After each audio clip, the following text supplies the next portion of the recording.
Legends, sagas, and even ancient writings tell of how fabled civilizations existed long before man set foot on this world. According to Greek mythology, one of these supernatural peoples was at home in a land called Hyperborea, a place surrounded not only by paradisiacal beauty, but also by great mysteries. In today's video, you can find out how the ancient authors described the fascinating kingdom of Hyperborea and what its gigantic inhabitants were all about.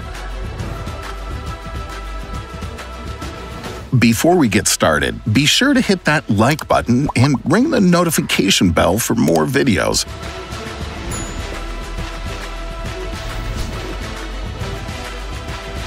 Hyperborea, home of the gods, land of giants.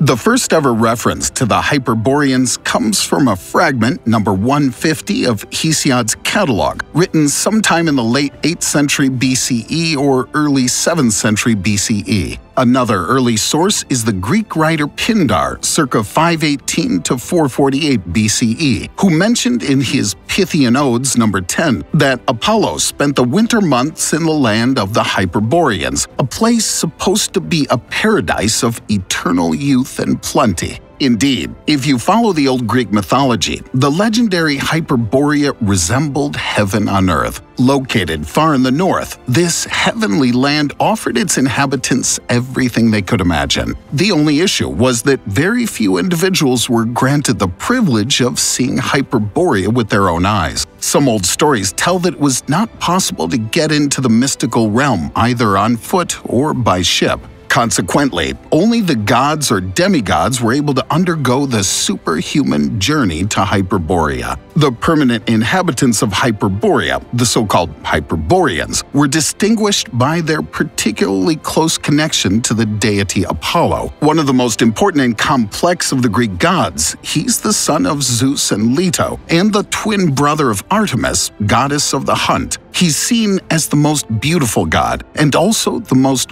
Greek of all the gods. Significantly, the Hyperboreans were also known for their own perfection. Accordingly, these unique people consisted of blessed, gigantic creatures who knew neither sickness nor old age. The everyday life of the Hyperboreans consisted of dancing, singing, and making music together. Their lifestyle and attributes correspond closely to those of Apollo, including archery, music and dance, truth and prophecy, healing, the sun, and poetry. According to some records, the legendary Garden of the Hesperides was also located in Hyperborea. There, Heracles once managed to outwit the Titan Atlas, so that he brought him 3 golden apples. The olive trees that Heracles later brought to Olympia were also once in Hyperborea. According to legend, the wreaths for the winners at the Olympic Games were woven from its branches. The Hellenistic author Hecataeus of Abdera also drew on the myth of Hyperborea and adapted it in one of his works.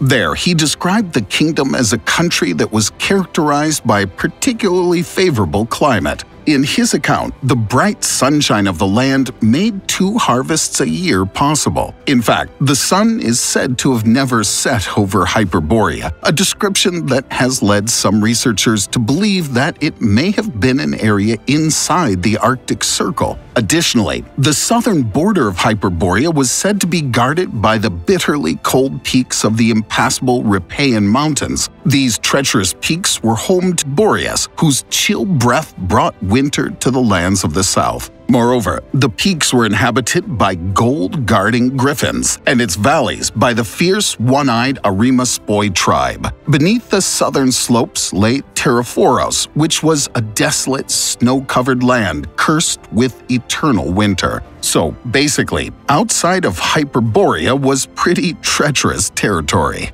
At the head of the Hyperboreans were the so-called Boreads. These were direct descendants of Boreas, the god of the north wind. For their part, the children of the deity also possessed the form of giants and, in accordance with their special role, functioned as chief sacrificial priests. The gigantic kings reached heights of an unbelievable 3 meters. Except for this impressive size, however, the ancient records tell us nothing more about the appearance of these unique beings. The following story shows that even animals could not escape the mystical aura of Hyperborea and its inhabitants. As soon as the Hyperboreans celebrated a festival in honor of the god Apollo, flocks of swans flew in and immediately joined in the songs of praise of the celebrants. The corresponding Apollo temple had a round shape and was decorated with countless offerings. It was located in a sacred region of the country and hosted celebrations with lavish festivals. According to some interpretations, Hyperborea embodied the realm where earthly civilization began. As a result, the mystical land represented the home of the gods and formed a sacred passage where the earthly and heavenly worlds met. Among the many important Hyperboreans, perhaps the most famous prophet was Abaris, who was given a magical arrow by the god Apollo. He used this arrow to fly around the world performing miracles. There are some who say this arrow was the one that Apollo used to slay the Cyclops, which had supposedly been hidden beneath a Hyperborean mountain. Where is Hyperborea located? From today's rational perspective, it seems hard to imagine that such a land inhabited by divine giants actually ever existed. Nonetheless, several localization attempts have been made in the past with the aim of adding the mythological realm to terrestrial maps. If we just look at the etymology of Hyperborea, we see 2 Greek stems, hyper and borea. Hyper means beyond, while borea is the north wind. For this reason, the most common localization of Hyperborea is the Arctic. In fact, Hyperborea's geographical appearance is often associated with Flemish geographer Gerardus Mercator's first map of the North Pole, which he created in 1623. Still, some other interpreters have come to a remarkably different conclusion. The Paradise country in the north is said to have been in Great Britain. What's more, the world-famous Stonehenge was literally at the heart of this mysterious civilization. The impressive monument, which was built more than 4,000 years ago, is usually interpreted as a Neolithic observatory, but legends also recount it as a burial ground, healing site, monument of remorse, and Druid religious significance. To this day, Stonehenge's exact type of use remains an unsolved mystery. However, those who recognize a central sanctuary from Greek mythology in the stone circle know better. Based on this understanding, Stonehenge was the round temple dedicated to the deity Apollo and became the scene of countless festivals. Although this interpretation is very popular in the relevant circles, from today's perspective it's very difficult to reconstruct when this assumption was first expressed. The description that the sun never set over Hyperborea has been interpreted by some researchers as the depiction of a polar night. As a result, the Paradise Land would not have been in Great Britain, but in Scandinavia. Indeed, some 17th century Scandinavian authors identified themselves as the Hyperboreans. Later, representatives of the Gothic ideology declared the Scandinavian peninsula to be the site of both the lost city of Atlantis and the Hyperborean land. The German researcher Jürgen Spanut, who tried to track down Atlantis all his life, located Hyperborea on the Cimbrian Peninsula between the North Sea and the Baltic Sea. The southern tip of the giant world was thus in today's Friesland. The central sanctuary, dedicated to Apollo, adorned the Stolberg near the municipality of Bordelum. While the Hyperboreans and the Boreads were still described as almost perfect creatures in the old traditions, the Dutchman Albert Joris van Windekens brought up a new theory about the mysterious inhabitants of Hyperborea in the 1950s. In his account, these people were not giants descended from the gods, but rather a comparatively primitive group of people who lived on the Macedonian region. It's clear that over the centuries, representations of this cultural community have become more and more distorted, such that they are now known simply as a mythical people of the North. Hyperborea and the Occult. The mere fact that we're dealing with the fabled kingdom of Hyperborea today proves that the ancient legend still lives on. Whether we now believe that such a glorious country really existed depends on our own convictions. In occult circles, however, myth often served as the core of beliefs. For example, the 18th century Frenchman Antoine Fabre d'Olivet once propagated that there were 4 basic human races: a black one in Africa, a yellow one in Asia, a red one in America, and last but not least, a white one in Europe, which descended directly from the Hyperboreans, the original home of the European ancestors, which the French described as the cradle of mankind, would have been at the freezing cold North Pole. It didn't take long before the assumptions of the French esotericist mixed with the inhuman thesis of the Aryans, who believed they represented a superior, highly developed race also derived from Hyperborea.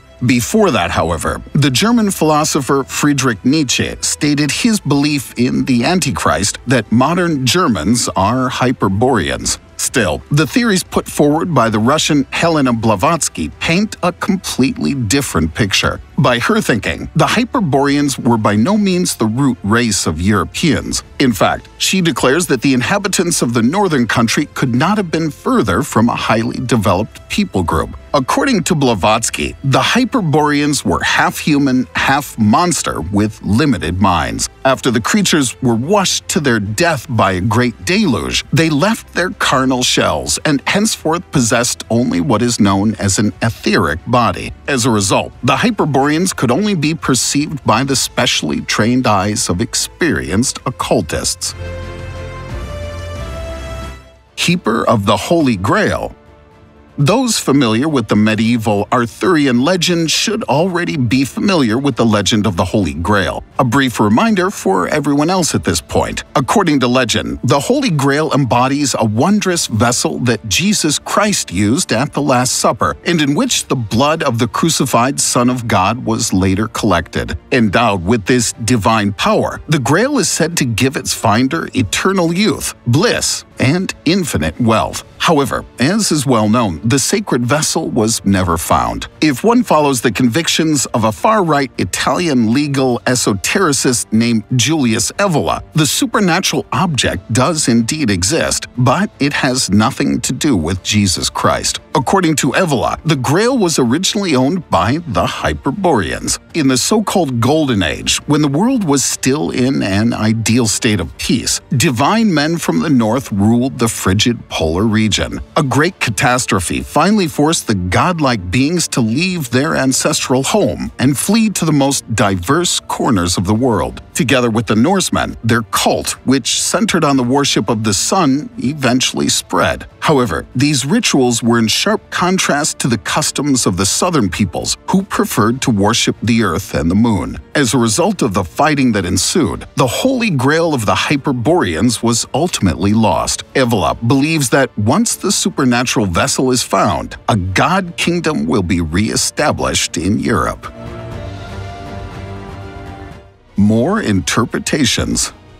A look at the countless interpretations of Hyperborea and its inhabitants shows that even among staunch followers there's anything but unity. While the French pre-astronaut Robert Charroux still interpreted the Hyperboreans as aliens from Venus who helped earthly civilization with their knowledge, Miguel Serrano suspects that the legend of the mystical land is closely linked to the theory of the hollow earth. Fearing the devastating consequences of a polar reversal, the Hyperboreans fled into the interior of our supposedly hollow home planet. But perhaps the story is right, which says that the sons of the gods fathered giant offspring with human women, and thus started the legend rolling. Another legend in which the Hyperboreans appear involves Croesus, the 6th century BCE king of Lydia, who, according to one story, was rescued from his funeral pyre by Apollo and magically transported to the land of the Hyperboreans. Indeed, this fabled northern land is a handy place where unexplained losses end up in a variety of stories. For example, the first temple at Delphi was thought to have somehow been acquired by the Hyperboreans, as was the arrow of Apollo, which was thought to have magical healing properties. Hyperborea also served as inspiration for many artists throughout history. Specifically, the fantastical 20th century Soviet artist Vasilyevod Ivanov created surreal works depicting the daily lives of Hyperboreans, who he believed to be the Kievan Rus people and past inhabitants of modern-day Russia. In his piece Vedic Russia, Hyperborea is brimming with enormous wooden architectural constructions, snowy villages, crashed alien spaceships, domesticated mammoths and bears, green plains, and pagan deities, symbols, and creatures visually appearing in the distance or in the skies of the mythological land. Now, your opinion is needed. What do you think of the fabled kingdom of Hyperborea and the various legends that surround this paradisiacal land? We're already looking forward to your comments. If you enjoyed our trip to the home of the divine giants, please give us a thumbs up, subscribe, and ring the bell to stay up to date from now on. Finally, please take a look at the other videos of our channel, which we've linked for you in the credits. Thank you for watching. Have a good one, and see you next time.